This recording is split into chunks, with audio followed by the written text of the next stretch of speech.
छोले बाजार दे बिनो आश अंकल दे अरे बेटा चौका दे सगळं नाम बता दे ना दे सांग मैं थ्लेस में अरेस्ट कर दिया।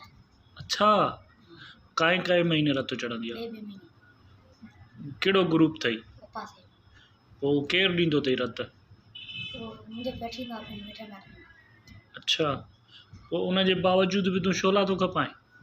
बस मजबूरी है। इंतिहाई अफ़सोस जहिड़ी ॻाल्हि आहे। ऐं इहो हिकिड़ो असांजे माण्हुनि उन्हनि जे लाइ हिकिड़ो सबक़ु आहे जेके महिनत मज़दूरी नथा कनि पिया, डंडा ॾोटा हुजण जे बावजूदु उहे पिननि था। हिन नीगर खां सबक़ु सिखनि जेको थैलेसीमिया जो मरीज़ हुजण जे बावजूदु बि पंहिंजी महिनत करे थो पियो ऐं महिनत मज़दूरी करे पंहिंजो घर ऐं पंहिंजो पेट पाले थो पियो।